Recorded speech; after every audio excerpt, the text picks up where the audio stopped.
ఏమిటి అసలు గ్యాస్ వచ్చిన విధంగా చచ్చిపోతారా? ఇన్ జనరల్ అమ్మ గ్యాస్ వల్ల చనిపోవడం అనేది అరుదు. చాలా రేర్ కేసుల్లో ఆ కేసు తీవ్రత అది వేరేగా ఉంటుంది. అది గ్యాస్ ప్రాబ్లం కింద దక్కరాదు. మామూలుగా రొటీన్గా 90% వచ్చే కేసులు గ్యాస్ వల్ల చనిపోవడం అనేది జరగదు. అయితే గుండె మంట, ఇక్కడ సెంట్రల్ చెస్ట్ పెయిన్ అంటాం. దీనికి రకరకాల కారణాలు ఉంటాయి. ఫస్ట్ మనం చూసేది నాన్ స్పెసిఫిక్ చెస్ట్ పెయిన్ అంటాం, నాన్ కార్డియాక్ చెస్ట్ పెయిన్. అది ఇక్కడ నొక్కితే చాలాసార్లు నొప్పి తెలుస్తుంది. అది నాన్ కార్డియాక్ చెస్ట్ పెయిన్ అంటాం, దానివల్ల ఏమీ కాదు.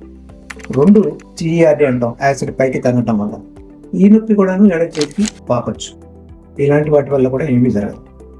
3 గుండెది. సర్వసాధారణంగా ఏమన్నా కొద్ది దూరం నడుస్తుంటే నొప్పి రావటము, లేకపోతే సడన్గా ఏదైనా విన్నప్పుడు నొప్పి రావటం, ఇలాంటివి జరిగినప్పుడు అది కొరోనరీ హార్ట్ డిసీజ్ కావచ్చు. దాంతో సాధారణంగా గుండె దగ్గర ఉంటుంది, చెమటలు పట్టడం ఉంటుంది. ఇలాంటివి కూడా లక్షణాలు ఎక్కువ ఉంటాయి. నొప్పి కూడా ఇలా చెప్తాయి, ఇలా పట్టుకుంది అని. సాధారణంగా మంటగా వచ్చేది హార్ట్ అటాక్ కాదు.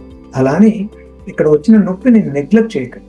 వీళ్ళంత వరకు మీరు దగ్గర ఉన్న డాక్టర్ దగ్గరికి వెళ్ళి వారిని ఇవాల్యుయేట్ చేయండి. చాలామంది ఎడమ చేతికి పాకే ప్రతి నొప్పి గుండె నొప్పి అనుకుంటుంటారు.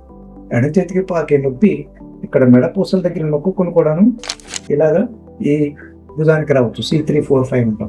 అలాగే కింద కూడా రావచ్చు. అలాగే సెంట్రల్ చెస్ట్ పెయిన్ కూడా ఏ కారణం వల్ల వచ్చింది కూడాను అది కూడా ఎడమ చేతికి పాకచ్చు.